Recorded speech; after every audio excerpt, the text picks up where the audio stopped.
Okay, we are recording. Um, Welcome to the 11th Annual Creative Conference. My name is Elizabeth Davidovich. I am a local stunt woman here in Atlanta. My guest today is Chris Brewster, um, stunt man, stunt coordinator. I could run the list, but I'm going to let Chris do most of the talking here. So I am just going to jump right into it.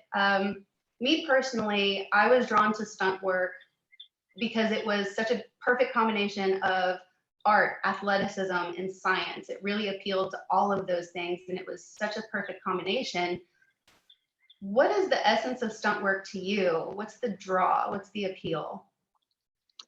Well, to me, stunt work is the adult recess. Rather than having a set job every day, I genuinely feel like I am playing at recess all day long with my friends. Oh, you're breaking up just a little bit. Stunt work is, oh, sorry. To me, stunt work is basically everything every child would do if money was never part of the equation. I mean, every kid in the world wants to play with their friends. If you watch a superhero movie, you want to pretend to be that superhero. You like adrenaline-filled, exciting moments in your day, and to me, that's stunt work to the T.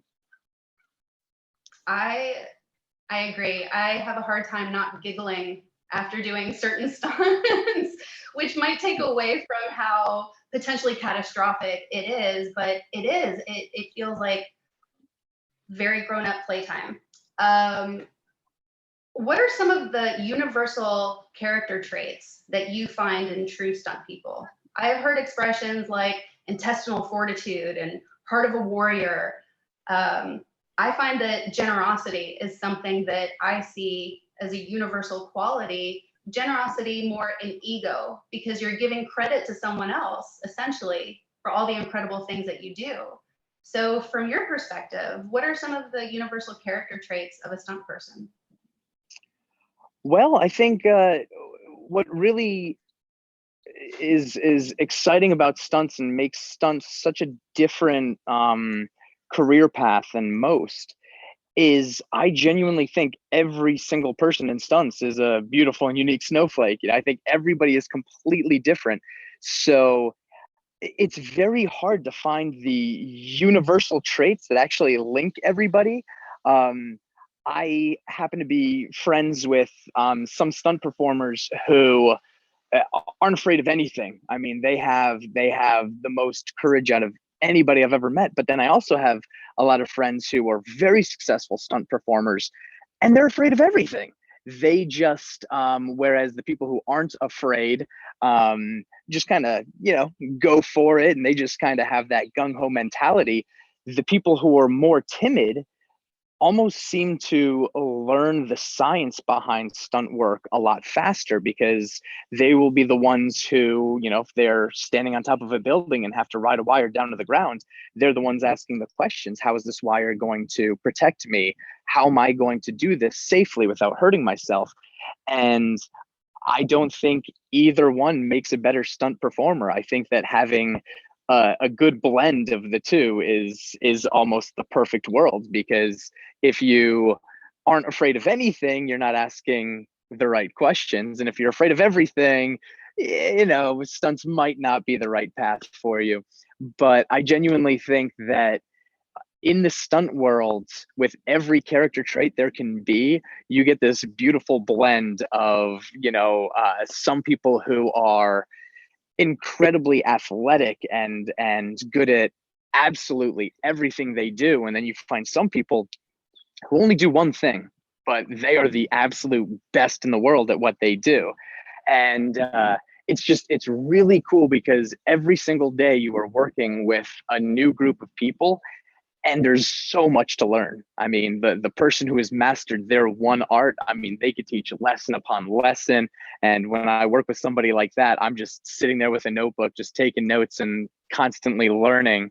And when you know, work with somebody who is just good at everything, I always find, you know, that the elements that I'm not really strong in, and just kind of pick their brain to see how I can get a little better at this and a little better at that. So it's actually a really difficult question as to a universal trait that links all stunt people. Obviously they are go-getters. The stunt world is very hard to get into, so you know, most people don't, pardon the pun, but most people don't fall into stunts. Most people have to work really hard to get there. So I think willpower is definitely a trait that you will see amongst most stunt players. I couldn't agree more. I do get asked a lot, how do you get into stunts? And I feel like I did everything the wrong way. So one of the things that I like to tell people, not to be dismissive at all, but I tell them part of the job is figuring it out, because you're absolutely right. You have to be a go-getter. You have to be the one, you know, figuring out how to answer the questions, because a lot of times on set, being the stunt person, people are looking to you to answer the questions.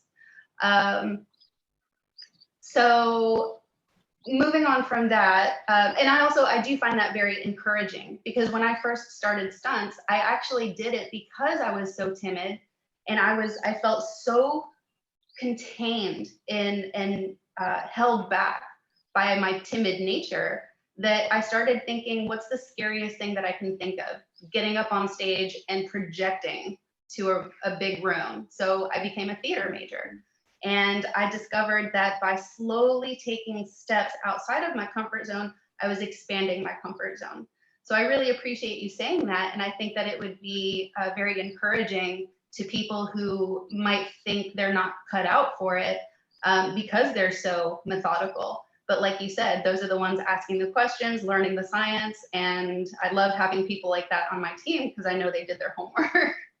Absolutely.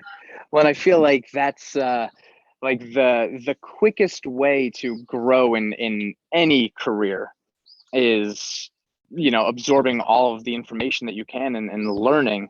And the best way to learn is asking questions. So, you know, when you are unsure of something, or when you are a little timid, you know, I feel like you learn the basics of coordinating and of, you know, higher level stunt performing a lot quicker when you're asking those questions right off the bat. Yeah, I couldn't agree more. I also learned a lot by studying people that came before us. Obviously, I read Hal Needham's book, and there's a whole bunch of them. I'm not pitching anyone in particular. That's just the first one that really opened my eyes when it came to the stunt person being the one to design something new, because he's the one doing the fall. He's the one jumping off the building. He's the one riding the airplane. So that was my first exposure to someone who came onto set as a stunt person, but he looked around and was like, hey, here's how we can do it safer, smarter. Here's how we can replicate it so we can give you more than one take. So obviously he's somebody that I've, you know, done my homework on and look up to. Who are some of our predecessors that really inspired you? Well, I completely agree with Hal. I mean, the movie Hooper was based on Hal, and I mean, you know, that was the golden age of stunt performing in my eyes. I feel like that generation took stunt performers from being backgrounds, just being extras who would get, you know, pulled up to do one gag and then get taken off the exhibit E and put on the exhibit G for the day. You know, I mean, like it was the difference of like maybe $20, you know, back then, you know, whether you were an extra or a stunt performer, to, I mean, you know, literally getting paid and treated a lot closer to the actors than the extras. That generation did more for elevating stunts as a whole than any generation in history, including our own so far. I think, you know, I think that this generation right now has a massive challenge to try doing something that can, you know, be the equivalent of what was done back then. But most of the people that I look up to are like one generation back. The first few stunt coordinators who really like took me under their wing were like Bob Brown and Tommy Harper, and they're both absolute legends. I mean, if you look up just the gnarliest stunts in history, the two of them have pretty much done 80%. I mean, like their generation and pretty much their group of friends have done so many stunts that like just couldn't be done anymore. And I feel that for me, I love learning how they did things. We will almost never have to do it the way they did it, but it was their trial and error that has our generation walking without limps for the most part. I feel like, back in the day, if, like in Hal Needham's book, if the script said you jump off of a bridge onto a moving truck, you would jump off of a bridge onto a moving truck. There weren't wires. There weren't, like the safe way of doing things. But yeah, now I feel sorry, go ahead.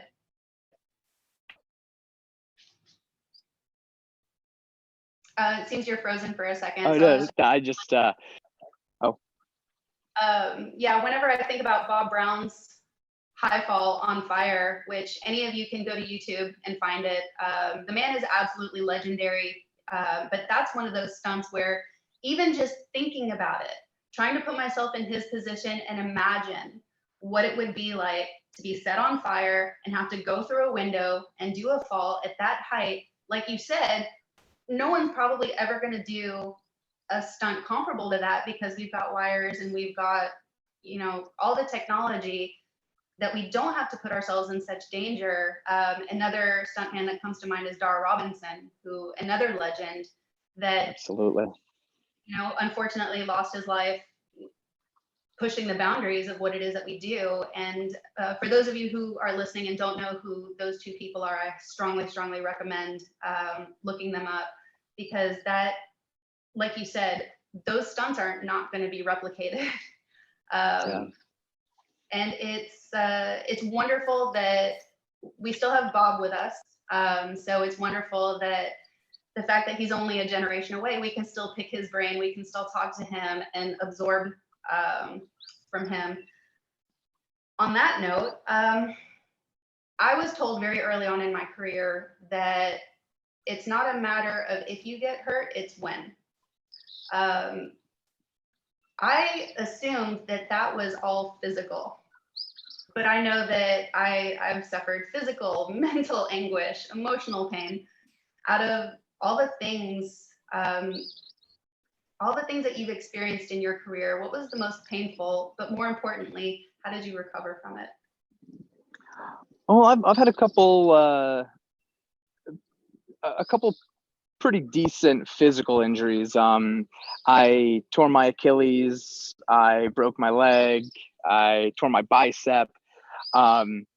Ironically, none of them really hurt. When they all happened, it was in the middle of a big stunt, so adrenaline was going. I was high on endorphins and everything.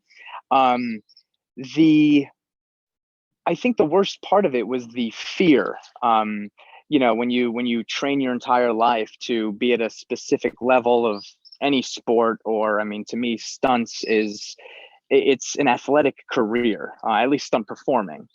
And the second you get an injury, you don't know that could be the end. There's a very good chance if you tear your Achilles, a lot of people don't ever walk the same. A lot of people don't have the ability to run after that. So the fear of what could happen if this is the end of the career, that's the worst part. To be completely honest, I was incredibly blessed and lucky with every injury that I've had. I've had like miraculous recoveries from everything. And yeah, just the mental struggle of if I'm going to be able to continue making money and providing for my family, if I can continue doing the career that I love so much. That's the hardest part of it. In the long run, the Achilles, I was working 2 months after the Achilles. I was working, I want to say 2 weeks after tearing my bicep and getting that taken care of. Even the broken leg, I actually was very blessed and got called to coordinate a show. So I was coordinating maybe a month after I broke my leg. So, it didn't, take too much time away from my career. It didn't hurt my career. I mean, I'm still able to flip and fight and perform as well as I ever could. So like, the mental stress was the only real problem while going through those injuries. Other than that, I think that I've been very blessed. I know the stunt career can be very, very stressful. One thing I learned very early on is your entire wellness, both physically and mentally, depends drastically on the team that you're with. And I've worked for coordinators who every day is actually work.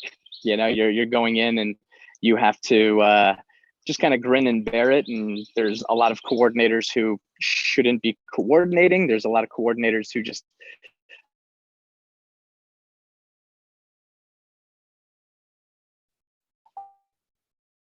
looks like we're frozen for a moment. Good people.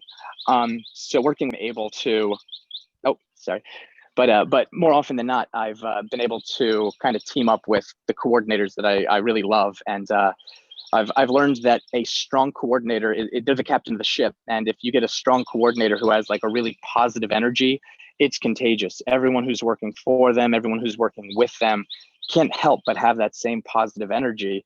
And it just radiates. I can't actually say what I'm on right now because NDA stuff, but I'm on a project working for one of my favorite coordinators on the planet. And, one of my favorite characteristics that he possesses is his energy. He's done every stunt in the world. He's a proper legend in the business. So, when things are good, when things are bad, no matter how crazy things are getting, he has this really calm, just happy, good demeanor. And it just makes you so confident that even when things are stressful, it just makes you feel like you don't need to be stressed. Like the team has you, the coordinator, he'll keep everybody safe. And, just that kind of energy makes you feel like you can do anything.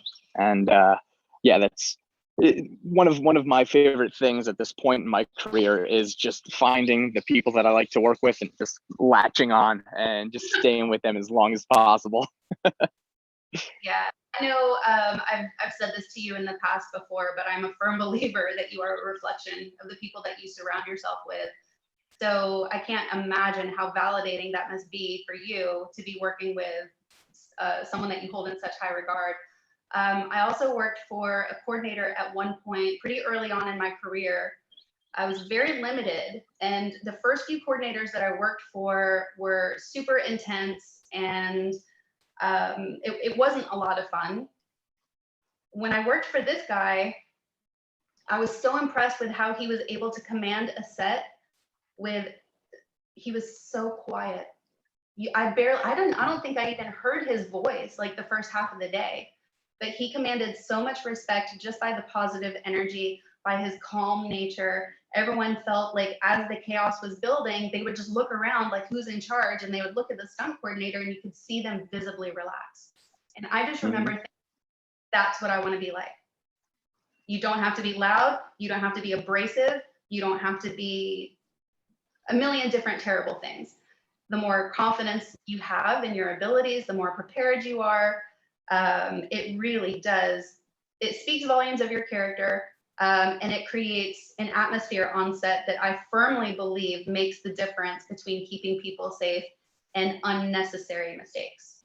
Absolutely. Building on that idea, people always want to talk about what are the responsibilities of a stunt coordinator on set, and I think we've kind of talked that subject to death. So I would love to hear from you. What do you think is the value of a stunt coordinator on set? Well, to me, the value of having a stunt coordinator is they are there to ensure everybody's safety. There are times where it's not a big crazy car turnover or insane stunt that is the danger. But the stunt coordinator is normally the person with the widest vision, meaning when things go crazy, people start getting tunnel vision. They're like, I have to do this. I have to, they're very one-track mind, and people start running into each other and just causing a mess. Whereas the stunt coordinator is normally the one who steps back and sees everything as it's happening. And they have gone through so many, situations, both good and bad, that they know what red flags to look out for. And when things get crazy, I've seen stunt coordinators that find something that is going to go wrong in a completely different department. It has nothing to do with just specific stunts.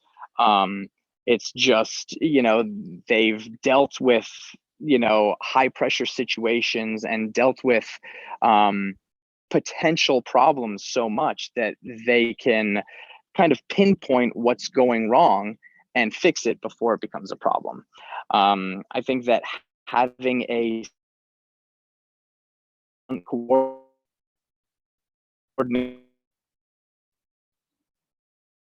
on set just and more confident. I think, especially where a lot of times they don't know exactly what they're doing until, the director's kind of pointing it out on the day.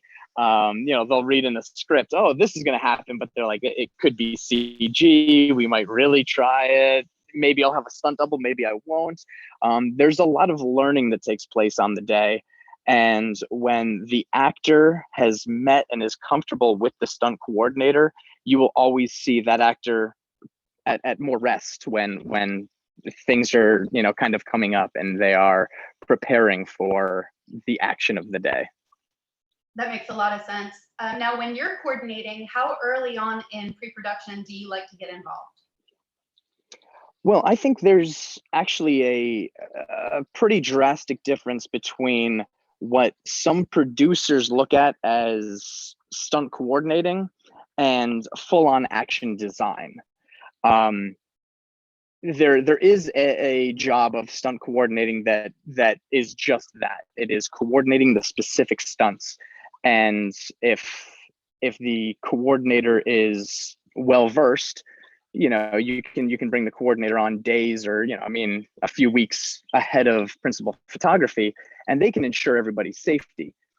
But I personally prefer action design in, I think that, after 15 years of doing action movies, I've learned quite a bit along the way. So when it comes to telling the story that's on paper through physical action, I've gotten quite good at that. And a lot of times writers and producers put their primary focus on the dialogue or on the skeleton of the story. But then when it comes to the physical telling of that story, they may not be as good as a stunt performer or action designer is. So I genuinely like to get started as early as possible on a show,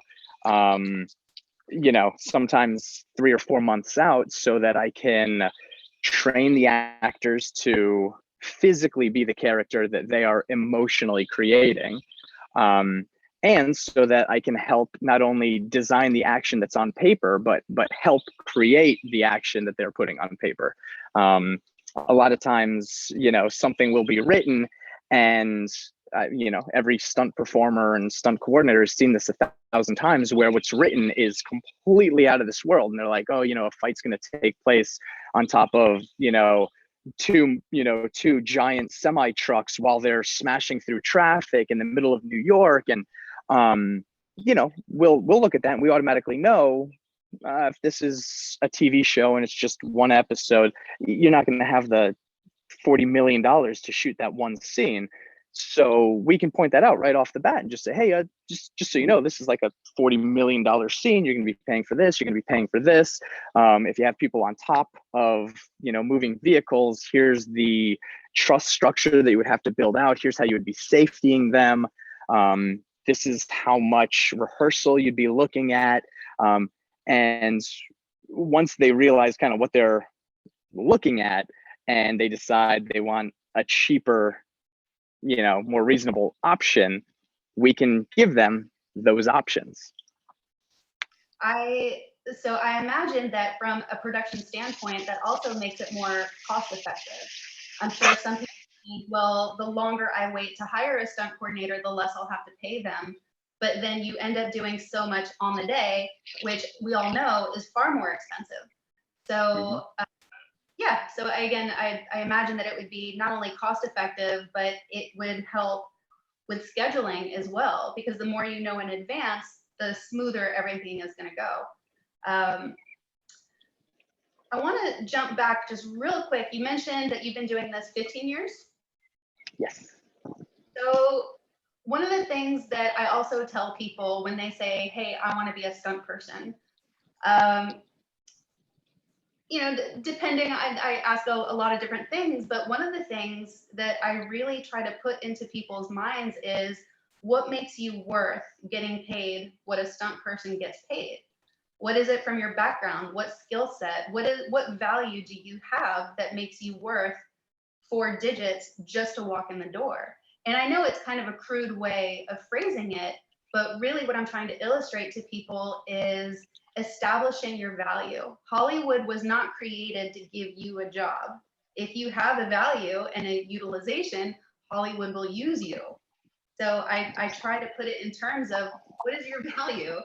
So tell me a little bit about your background and how you established the skill set so that you confidently know when you walk in the door, like, hey, I'm worth not only what you're giving me, but so much more. So tell me a little bit about. Well, I grew up doing XMA martial arts. All martial arts can be kind of split right down the middle. There's MMA and XMA. Mixed martial arts are the things that you see in the UFC. They're all the martial arts that you would really use on the street. XMA, extreme martial arts, is exactly the opposite. You would never use it on the street, but it looks really, really good. XMA is all of the flashier sides of the martial arts without necessarily the actual application. XMA is kind of a blend of martial arts with dance and gymnastics principles as far as like the lines and posture and stuff. Boxers who have the best hands in any martial art, genuinely they're like rounded forward, chin down, because application wise they're protecting themselves and they can throw what they need to throw and still keep their body safe. But it doesn't look good on camera if you're a superhero and you can't see your face and you're just kind of hidden behind your hands, and the posture isn't really what you'd see in the comics. The comics is very, Matador-esque, chin up, chest out. You're presenting. It's a much more dance look. So extreme martial arts combines dance principles, gymnastics with all of the flashier pieces of martial arts. I grew up doing that. I have 13 world titles in extreme martial arts. So when I first got into the stunt world, I carried a value because as far as fight scenes go, I'm one of the best in the world at what I do. And the flashy martial arts have a direct application with anything you do on camera, because everything that we do looks really, really good. So when you see superheroes move, it's normally a very XMA style movement that they do. So getting into the stunt world, I carried the value of one specific area. And when I was talking about, there's the master of all trades or the jack of all trades or the master of one, I came in as a master of one. And very early on, Bob Brown actually sat me down and was like, you're great at this. Stunts is this. So if you want to stay valuable, get good at everything else, learn as much as you can about rigging, about filming, about, other departments, how to light a scene, how to how to edit something on your laptop to make it look exciting. He said the more you know about the different avenues of the stunt world, along with the different departments within cinematography, the better you'll be as a performer.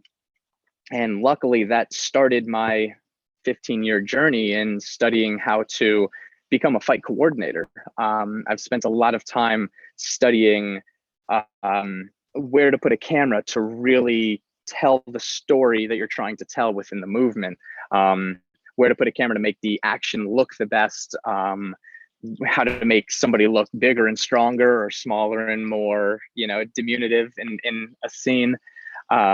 I then got into how to edit a fight scene together to maximize the energy, or to have like a cadence and a rhythm that is matching the script and the scene that you're working on.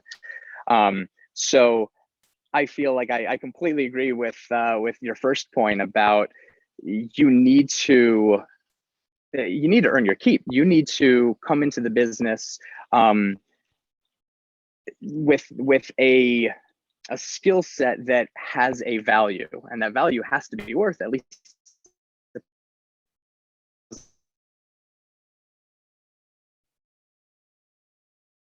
$1,000 a day, or else they're not going to hire you. You need to keep learning. I came in as, at the time I was the absolute best at what I did, but every year newer and crazier stunt performers are entering the business.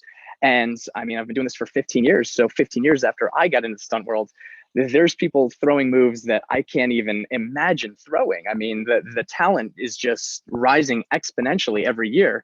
So for me to still carry the same value or a greater value, I have to keep expanding. I have to keep learning and getting better at different things. I could see how for some people that could both be encouraging and discouraging at the same time. And I really want to emphasize that the encouraging aspect of that is part of your value is your individuality, is your unique combination of skill sets. You don't have to be super flippy just like Spider-Man, because you know what? We have 18 Spider-Men. No disrespect, they're amazing, but you don't have to emulate somebody in order to find their success. You can build on your own skill set, find your own individual path. I had a random background of rhythmic gymnastics, so even though I wasn't super flippy, I had a lifetime of experience handling handheld apparatus. So now you could put a gun, sword, whatever in my hand, and I might not be, immediately know what to do with that prop, but I can manipulate it and I can do stuff with it in ways that other people can't. And I also want to touch back on, you mentioned that Bob Brown sat you down and gave you this wealth of information, and that speaks to that generosity again, how generous it is to have someone like that. He could easily have just, kicked his feet up, hung out at Crafty, but he saw something in you and wanted to give you his time, his thoughts, his encouragement. And that's exactly that kind of generosity that it sort of makes me fall in love with the industry all over again, because it's that it completes a circuit. I want to learn, yeah. You want to teach me, and in doing that, we inspire each other, and it just builds more and more motivation, more momentum. Now that you're coordinating, I'm sure you're finding there's pressures and challenges of constantly creating something innovative. So where do you personally draw inspiration to constantly come up with something new and interesting? Well, to me, that's my favorite part of the fight coordinating, the action design element of our job. It's very easy to repeat choreography that you've already done, or to mimic, a piece of action that you've seen before, something.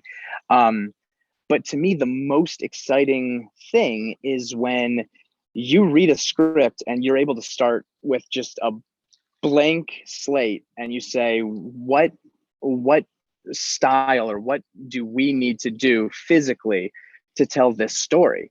And for me, my absolute favorite part is knowing that I'm really, really good at certain things, but I have no problem saying, you know, this one character should be moving with a style that I've never done before. I grew up doing a lot of hard styles. Like most Japanese arts are considered hard styles because they're striking and they're very sharp movements.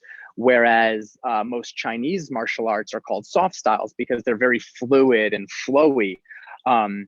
I have not spent much time doing the Chinese or soft style martial arts, but if it's right for a character, I'm going to, you know, make that character do that specific martial art.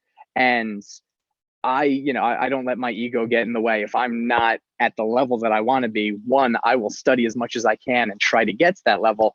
And two, I will bring in all kinds of people who are better than me. So it's just a win-win, because not only is it better for the choreography, better for the show and you know, for the story, but it's better for me because I'm now learning while, you know, actually creating. So it's a really, really fun experience. And to me, it's just it's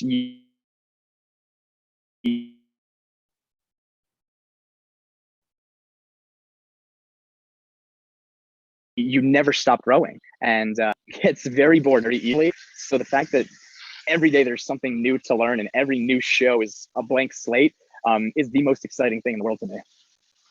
Oh, I couldn't agree more. That's one of the things that I love about my job as well. I mean, I could literally be doing the exact same stunt, you know, ratchet to or whatever, and it is completely different. You're telling a different story, working in a different set of circumstances. It's a whole new set of variables that you get to integrate, process, and then make magic happen. On that note, is there a particular moment, and it's okay if it's the exact same answer, but is there a particular moment where you kind of get a little giddy and you're like, this is why I do this. This is why I love my job. Honestly, almost every day. Literally when I get to work in the mornings and I look around and see a team of people that I genuinely look at as friends and mentors and people that I respect, people that I idolize, knowing that I'm getting paid to hang out with them for 8 to 18 hours a day and kind of, you know, go into battle with them. You know, I mean, like, you know, at some point of every show, things will get tough, and just looking around the room knowing like, hey, if I have to go through some kind of obstacle or some kind of struggle, this is my team. It's a really cool feeling. I literally get the feeling every day when I walk into work. I'm like, I can't believe I'm getting paid for this. I love my job. I am very, very lucky and very blessed. I mean, I couldn't be more grateful to be in the position that I am. And then, I mean, every day something happens at work that makes you realize like our job is the coolest job in the world. I literally, I mean, you know, sometimes it's, you know, having some big, you know, big named actor that you've only seen on TV walk in and say, hey, you know, what do you want to teach me today? You know, like just that one moment. Or when you are working with a character and you see something in your head and you're like, I think your character would be doing A, B, and C, you know, whether it's a specific martial art or whether it's, you know, a posture thing. Like your character would be walking very, you know, like hunched forward. You're more animalistic. You're more this, you know, when you see something in your head and then either the actor that you're working with sees the same thing, or, you know, maybe they saw something different, but like you're able to kind of go back and forth and help create something, it's amazing. And you know, I've gotten, you know, really, really lucky to work with some amazing actors, and you know, I just feel like they create these characters, and just being a small part of the character that they design, that they create, it's the coolest thing in the world.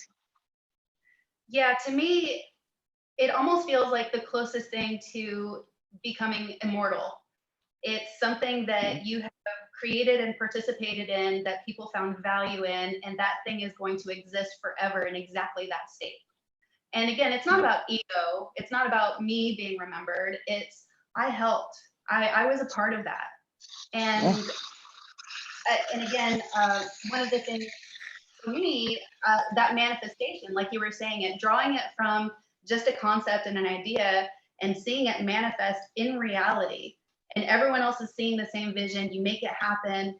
It's such an incredible feeling.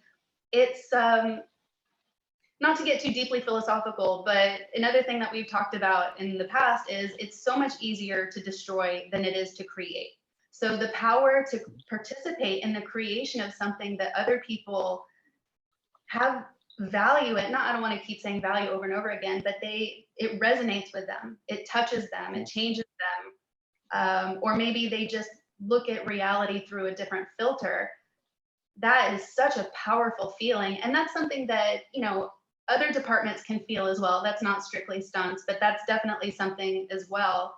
To be able to manifest something from concept to reality, or even more so, to have people react on the crew right there in front of you before the post-production and all of that has a chance to interfere, for people to say, wow, I didn't know that was possible, and helping them change their idea of what they're capable of. I know I had that moment when I saw like Cirque du Soleil. I did not know that that was possible. Blew my mind, and I turned around and I looked at the world in a completely different way. And any chance that I have to do something similar, it's a feeling that I wish I could share, but it's, you know, it's something that people have to create for themselves. I love that answer, and I could probably talk for another hour just on that. But on a little bit more of a personal note, I know, like when I'm watching action movies, I'm seeing all the gears behind the stunts. And a lot of times I still have a lot of appreciation for what they're doing, but I can see the mechanism behind the stunts. I'm like, oh, okay, well, there was an airman that did this and it was amazing, but it was a stunt. Is there anything that you've seen recently that just got a genuine reaction out of you, that wasn't like, hey, that was a cool stunt, but actually made you like, whoa, that was super cool? What's something that has entertained you? I think the one that caught me the most by surprise, it's not super recent. I mean, I spend way too much time watching like old karate movies and you know, action projects specifically to study the action. Oh, I think we lost him.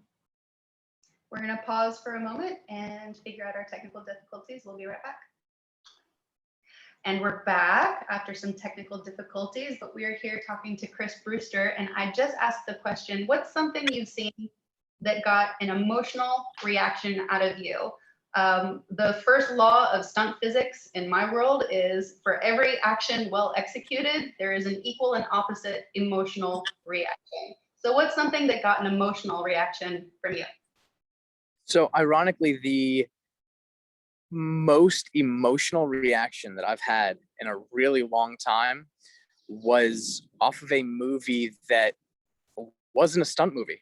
It wasn't an action movie in any way. It was Greatest Showman. And it took me by surprise because I don't like musicals. I don't sing, I don't dance, but I watched that movie and it absolutely blew me away. And it made me want to sing and it made me want to dance. And I literally felt what the characters were feeling.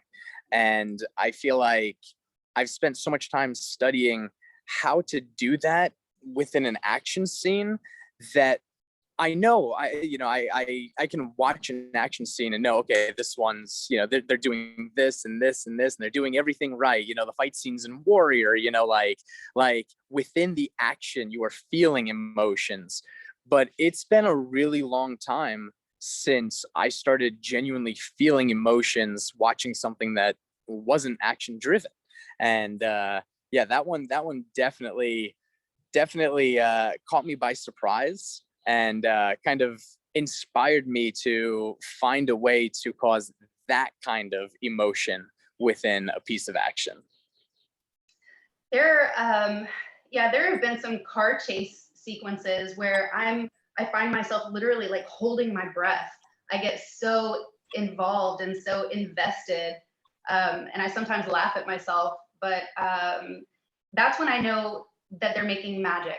When everything, the gears, the mechanisms, all of that is invisible, and it's doing what art is supposed to do. It's supposed to make you feel something.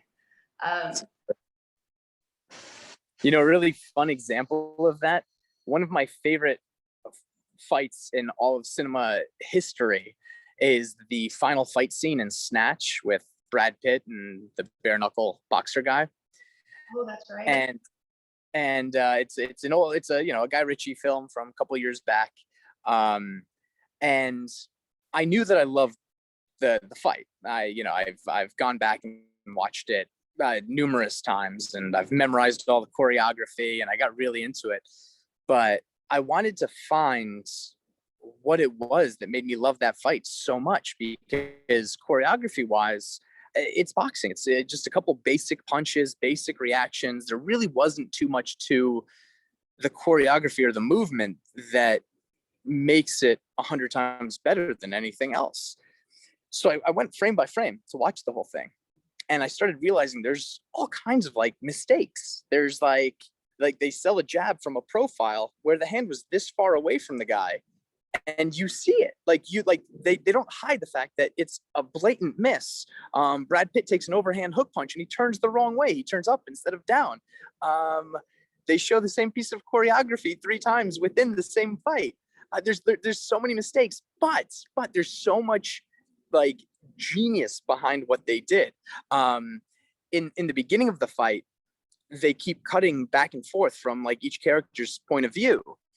And in the beginning, everything's like, beautifully framed, like the person's directly in the center of the frame, like crystal clear. They look like these beauty shots, But then throughout the fight, as they're getting more and more punch drunk and everything, all of their point of views start getting a little bit wobblier, and like the other characters no longer like in the center or in focus. Like it almost seems like a bad shot. Like you're looking at it and you're like, wow, they messed up. But then you get to think and you're like, oh wait, no, this is how you would feel if you just took a shot to the face. You don't see clearly. That feels like that's what it looks like when you get punched.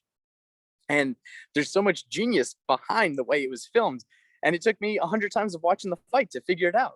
But that one definitely elicits a, really good response emotionally, because I just think they put a lot of effort into designing how they were going to shoot that.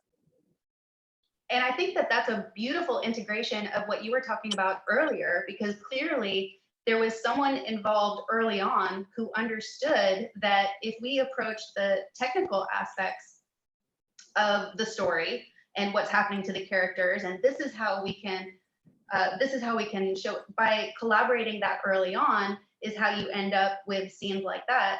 It's funny you should mention it. I actually just rewatched that scene not too long ago, because I rewatched Fight Club because I could, and there's a lot of genius in that film as well from a cinematic point of view. And I realized, I was like, yeah, Brad's not actually that good of a fighter. So why is this selling so effectively? So I went back and I watched that particular fight, and I saw the miss by a mile jab. But what caught me was the intensity of, I don't want to just say, the acting on their face, but like the intensity of the rhythm. It really felt like you were in the fight. Yeah. It felt like you were in it. And kudos to you for sitting through it and studying it frame by frame, because I don't know if I would have picked out the camera element of it. But that's such a great example of, you get drawn in and you're so willing to forgive those mistakes because everything else is kind of sidebar question. If there was absolutely anybody in the industry that you could work with that you haven't yet, who would it be? Ooh,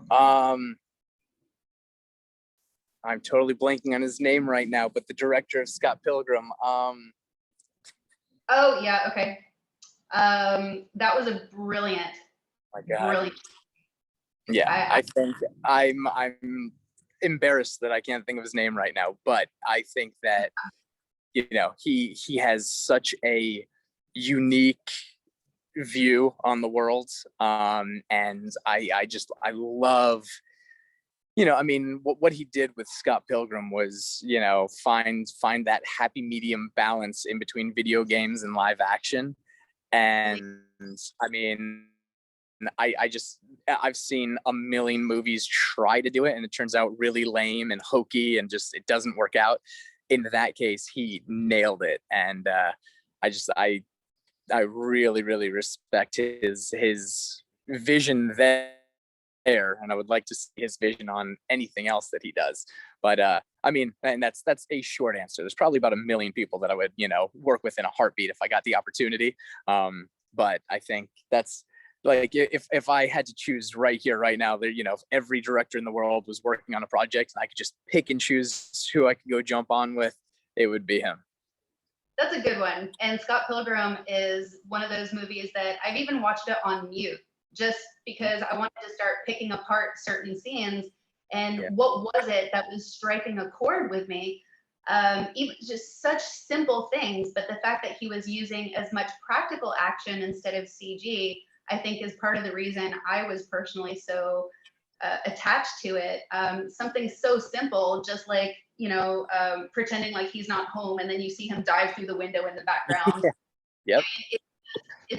It's comedy genius. It makes me laugh every single time. And who knows, maybe through the power of the universe, he'll see this and he'll be like, yes, I want to work with Chris Brewster. So let's happen. But getting back to stunt work, I'm really loving this idea of Bob sitting you down early on in your career and saying, hey kid, here, have some information. If you could sit down with Chris Brewster at the beginning of his career, what would you tell him? And probably the exact same thing that Bob told me. You know, definitely be as well versed as you possibly can. When he first told me to start studying cinematography, I never thought about directing. I wasn't thinking about being a fight coordinator who's going to be, you know, making a career prevising and shooting action and, you know, that kind of stuff. He was literally just telling me so that I can learn more about, you know, cinematography, so I can perform better in front of the camera. And it absolutely did the trick. I mean, I feel like I became a much better performer when I learned more about camera stuff. Like, for example, you know, when you learn the difference in lens sizes, if you see that they're filming on an 85, which is a fairly tight lens, and the camera's not very far from you, you know, okay, they're only going to be seeing about this much, so I don't need to do as much footwork, and I don't need to be jumping back and forth, because then they won't be able to keep me in frame. You realize that the tighter the lens, the more it becomes, you know, hips and shoulder movement and tighter movement with your upper body. And then the wider the lens, the more it becomes almost like a master as far as your movement, having to really, really show every step that you take, every movement. And the wider it goes, the more you almost have to play like you're playing for stage combat. Like, things become bigger because, you know, wider lens might not catch those little details. If you're throwing like little body shots from big wide shot, it might just look like you're turning your shoulders. So you have to extend everything a little bit more. So learning as much as you can is huge. It'll make you a better performer, and it just kind of opens doors along the way. I just happened to follow this natural path. A lot of my career now is fight coordinating. I do a lot of choreography. I do a lot of prevising, where I'll shoot the action and kind of pitch it to the director and say, hey, this is what the stunt team is thinking. And a previs artist, and, you know, I mean, just a action design, you know, person, it's kind of become almost a necessary entity for every stunt team. Whereas 10-15 years ago, it was very rare to have a stunt team come in and actually show you action on camera. If anything, they would shoot like a big wide kind of walkthrough of the choreography. But now on every one of the Marvel and DC shows, and even on just about any show, if there is a good amount of action, they want to see it previs. They want to see what it looks like before they start shooting, so they can give you notes, so you can change things before the day. So I just feel like the more well-rounded you are, the better you'll be at your job. And just by constantly pulling in more information, learning everything that you possibly can, just will open doors along the way for everything else. Also, the most important thing is just being a good person. It's funny when you think about a stunt coordinator is going to hire you to spend the next, I mean, sometimes it's only a few days, but usually it's like, either the run of a TV show, hey, this season is going to be 8 months long, or this film is going to prep for 2 or 3 months and then film for another 5 months. Like, the stunt coordinator is hiring you to be by their side for months and months and months at a time. And nobody wants to be around a butthole. I mean, if you're a jerk, people don't want to work with you. And the people who seem to be the most successful in this career and in any career are good people. They're genuinely liked. They're genuinely good people who, they're just a pleasure to be around. So I think that, at the end of a 14-hour day, it's just one of those good things to keep in the back of your head when you're taking off your wardrobe and you have the choice to either hang it up and be nice to your wardrobe people, or just throw it in a pile and kind of storm out of there. Just being a good person will always pay off. I couldn't agree more. And I think that that's something that we have less and less patience for. I don't want to say post-COVID, because we're still in it. But I see that people have less and less tolerance for buttholes because we're looking at it like, you know what? I just went through this really difficult time. I'm fortunate enough to now get back to work. The last thing that I want to do is be miserable where I am. And I'm a firm believer in you get back what you put out. So if you are insincere, you're going to get insincerity back. If you're genuine, you're going to get genuine responses back. And that's true in every single department. And as far as, being nice to the PAs, just the same way that you'd be nice to the director, that does go back to just being a good human. And I've known several very, very talented people who, because of their poor set etiquette, their careers are being affected by their inability to play nice. And conversely, there are people who they're so hungry and they're so wonderful to be around, and they might not have that much of a foundation, but people are like, you know what, I'll teach you what you need to know, because I can stand to have you around me for 14 hours at a time. It really does such a long way. Doesn't matter if you're a day player or if you're on the run for 8 months. A good person's a good person, and those people will continue to work. And it's great to hear you advocate for that, because I'm sure that some people think, oh, well, he's a star. At this point, he can work on whatever show he wants and he can pick and choose. I don't know if you feel the same way, but I personally think that there is no tipping point. There's no such thing as I've made it, I can relax, and I don't have to be nice, and I don't have to hang my clothes up. I would be willing to bet a daily that you hang up your wardrobe at the end of every day and that you say thank you to all the PAs. Even though we've never met in person, I can see that genuine appreciation for where you are, and that radiates. So for those who are out there listening, thinking that they have to be, behave a certain way to be accepted in Hollywood, here's a perfect example of good guys don't necessarily finish last. As a matter of fact, the good guys are the ones who are going to be our second unit directors. And on that note, you're coordinating, you're action designing. Where do you see your personal evolution taking you from this point forward? Well, I definitely have aspirations to second unit direct. I've gotten a couple small opportunities to do some directing, and I absolutely love it. But genuinely, I mean, it sounds like a really lame answer, but that is just something I would like to do, do more of at some point of my career. But I'm genuinely just enjoying every step of the path. I definitely love where I'm at.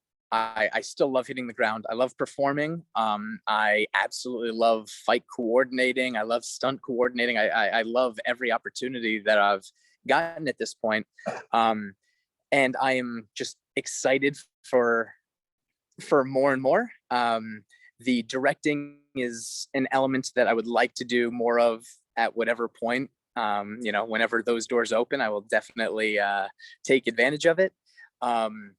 But I also think it's very important to not get too blinded by the destination, and to really just enjoy every moment, because every one of us has worked so hard to get to where we're at, and I feel like it's just a shame that a lot of people don't enjoy every moment and realize what a blessing every day on set is.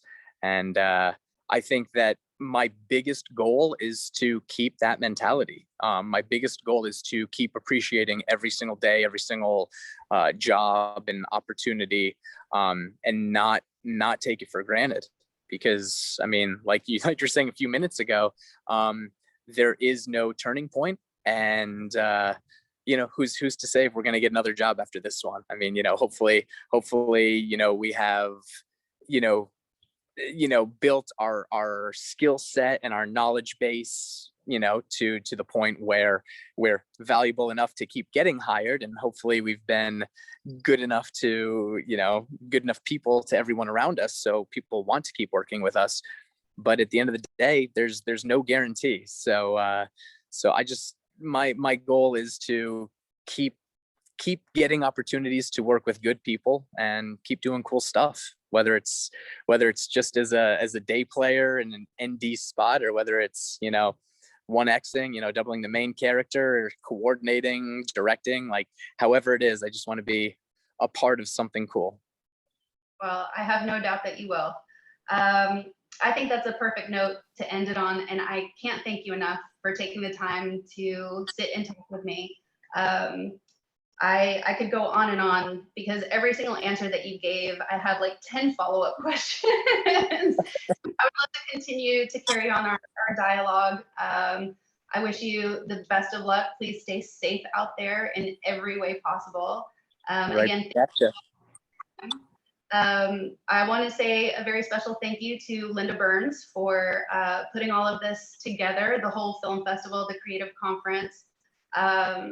And with that, I'm going to say good night, goodbye. Thank you again so much for your time. Thank you everyone who tuned in to listen, and we will see you next year. Bye-bye. Thank you so much.